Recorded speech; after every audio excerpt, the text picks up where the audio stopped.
विकास के नाम पर पूरी जनता गोल बंद है और उनके यहाँ के जो स्थानीय कैंडिडेट हैं भारतीय जनता पार्टी के रामभूषण निषाद जी हैं और एनडीए गठबंधन के उम्मीदवार हैं और वैशाली से बीना जी हैं।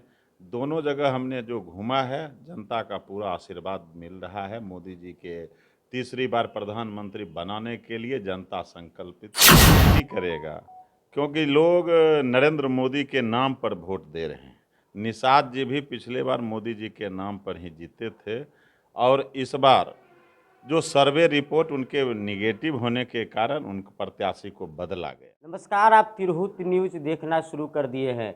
मुजफ्फरपुर में आखिरी चरण का प्रचार प्रसार जोर शोर पर है और भाजपा के तमाम आला अधिकारी और तमाम नेता जो है मुजफ्फरपुर में जोर आजमाइश कर रहे हैं। हमारे साथ किसान मोर्चा के प्रदेश महामंत्री हैं, उनसे हम बात करेंगे। मुजफ्फरपुर में भाजपा की क्या स्थिति है? सबसे पहले सर आपका तिरहुत न्यूज में स्वागत है। धन्यवाद। क्या लग रहा है मुजफ्फरपुर में? मुजफ्फरपुर में मैं लगभग 3 दिन से घूम रहा हूँ। यहाँ का जनता का आशीर्वाद पूरा मिल रहा है। मोदी जी के काम पर, विकास के नाम पर पूरी जनता गोल बंद है और उनके यहाँ के जो स्थानीय कैंडिडेट हैं भारतीय जनता पार्टी के रामभूषण निषाद जी हैं और एनडीए गठबंधन के उम्मीदवार हैं और वैशाली से बीना जी हैं। दोनों जगह हमने जो घूमा है जनता का पूरा आशीर्वाद मिल रहा है। मोदी जी के तीसरी बार प्रधानमंत्री बनाने के लिए जनता संकल्पित है और भारी मतों से दोनों उम्मीदवार को जिताने में लगा हुआ है। एक चीज़ है सर, लगातार आप क्षेत्र में जा रहे हैं, लोगों से मिले भी हैं।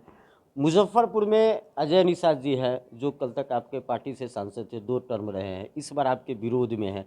कितना असर करेंगे? कोई असर नहीं करेगा, क्योंकि लोग नरेंद्र मोदी के नाम पर वोट दे रहे हैं।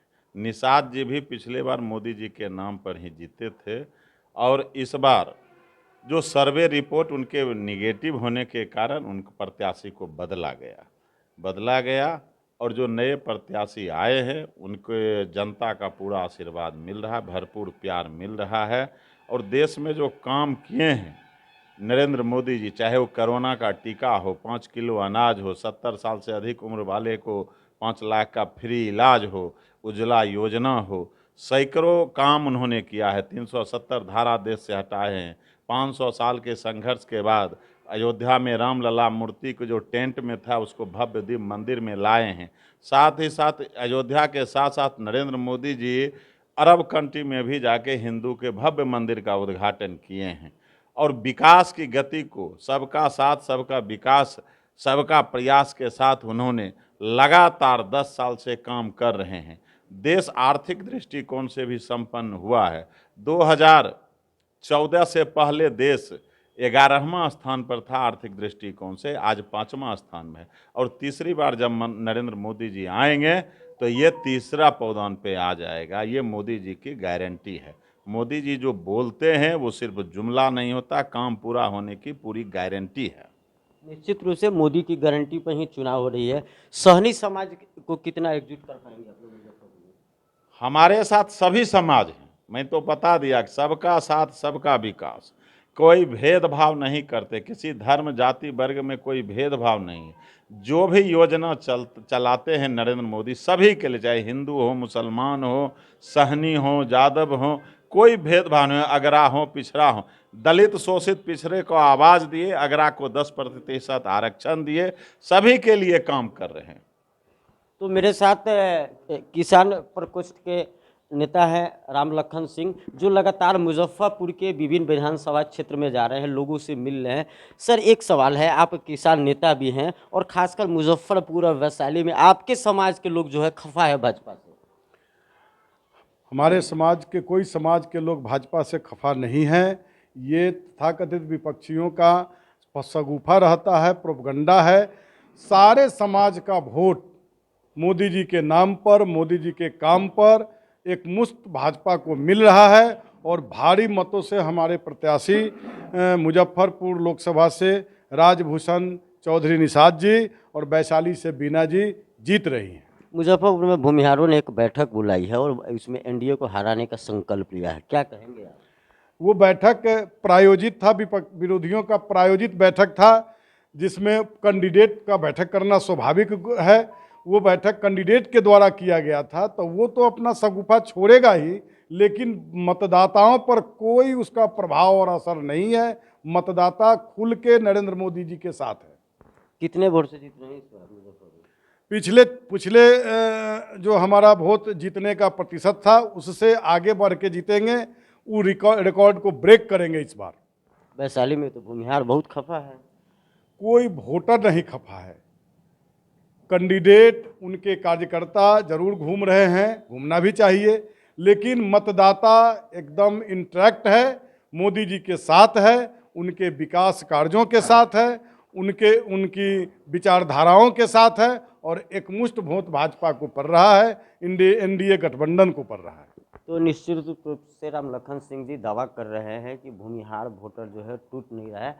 हालांकि नाराजगी सब जगह देखा जा रहा है। हमारे साथ है और किसान नेता है जिलाध्यक्ष जी। सर, एक चीज़ है जो वैशाली में देखा जा रहा है, मोदी से कोई बैर नहीं, बीना का इस बार खैर नहीं, क्या कहेंगे? ये सब बात नहीं है। वैशाली एकदम दृढ़ संकल्पित है। हम लोग एनडीए के भारतीय जनता पार्टी के कार्यकर्ता हैं। एनडीए समर्थित बीना देवी जी वहाँ चुनाव लड़ रही हैं। ये सब कोई मामला नहीं है, सब हवाबाजी है, सब हवा में उड़ जाएगा। 25 तारीख को देखिएगा, चुनाव होगी वहाँ, और भारी मतों से चुनाव बीना देवी जीतेंगी। पिछले साल जो जीती थी उससे ज़्यादा अंतर से चुनाव जीतने जा रही हैं। 3 लाख प्लस से चुनाव जीतने जा रही हैं वैशाली में। आप वैशाली से साहेबगंज विधानसभा से आते हैं, जिला स्तर की राजनीति करते हैं, क्या लगता है कि वैशाली में इस बार भूमिहार जो है एनडीए को वोटिंग करेगा? देखिए, भूमिहार वर्ग में कुछ नए जनरेशन के जो बच्चे हैं, जिनका जन्म 1997, 2000, 2001, 2 तक जो पैदा लिए हैं, जो आज के डेट में 20 साल, 22 साल, 21 साल के जो बच्चे हैं, जिन्होंने जंगल राज को नहीं देखा है, जिनको वह कुकृत्य, जंगल राज का कुकृत्य याद नहीं है, मालूम नहीं है, उसमें हम लोग भी दोषी हैं। हम अभिभावक के रूप में हैं, अपने बच्चे को बता नहीं पा रहे हैं, बताए नहीं कि हम किस यातना को झेले हुए हैं, कैसे कुचले गए हुए हैं। हम लोग 89, 90 के मैट्रिकुलेट हैं। हम लोग की क्या दुर्दशा हुई है, हम लोग किस परिस्थिति से गुजरे हैं, उस बच्चों को क्या पता है। वही बच्चे लोग थोड़ा बहुत दौड़ रहे हैं, जो फिर भी 24-25 तारीख तक हम लोग उनको शांत कर लेंगे, और एक साइड वोट हम लोग करेंगे। कितना वोट से जीत रहे हैं वैशाली में? वैशाली में हम लोग 3 लाख से ऊपर जीतेंगे। पक्का पक्का जीत रहे हैं 3 लाख से? जीत रहे हैं 100%। हाँ जी। तो आपने सुना कि इन्होंने वैशाली में भी जीत का दावा कर दिया है। सर, एक चीज़ है, सवाल, आपके समाज के सुरेश शर्मा जी हैं, सोशल मीडिया पर कई बार एक पोस्ट भी आया है कि भाजपा के द्वारा उनका दरकिनार किया जा रहा है, आप क्या मानते हैं? पोस्ट करने वाले सुरेश शर्मा ने कभी नहीं कहा है कि हमको भाजपा से दरकिनार किया जा रहा है। सुरेश शर्मा जी भाजपा के अभिभावक हैं, भाजपा के जन्मदाता मुजफ्फरपुर में संस्थापक सदस्य हैं, और आज भी उन एनर्जी के साथ भाजपा के वो पोषक हैं के रूप में कार्य कर रहे हैं। हम लोग तो उनकी ऊर्जा को सराहना करते हैं, जो एक तरफ खड़ा होकर के भाजपा के लिए, भाजपा के जीतने के लिए कैंडिडेट कोई हो, इससे उनको फर्क नहीं पड़ता है, वो भाजपा के साथ हैं। अब कहने वाले लोग कहते हैं दरकिनार किया जा रहा है, भाजपा में जानते हैं लोग जो उनको सिरमौर बना के रखा गया है साथ में। सब कुछ वही है। शर्मा जी दिल से हैं? एकदम दिल से हैं। शर्मा जी का दिल और दिमाग अलग नहीं होता है। शर्मा जी जहाँ दिल से रहते हैं वहीं दिमाग से भी रहते हैं। कितना वोट से जीत रहे हैं सर मुजफ्फरपुर? मुजफ्फरपुर पिछले लोकसभा का रिकॉर्ड वोट टूटेगा। पिछले साल का रिकॉर्ड जो था 4 लाख से, इस बार का उस रिकॉर्ड को हम लोग आगे करेंगे और उससे ज़्यादा मतों से जीतेंगे। तो आपने सुना, मुजफ्फरपुर में भाजपा ने कोई कोर कसर नहीं छोड़ा है। लगातार बड़े नेताओं से लेकर जिला स्तर के नेता जो है चुनाव प्रचार में जुटे हुए हैं। अब यह देखना बड़ी दिलचस्प होगा कि जनता इस बार किसको चुनकर दिल्ली भेजती है। सहयोगी विशाल के साथ धीरज ठाकुर, तिरहुत न्यूज, मुजफ्फरपुर।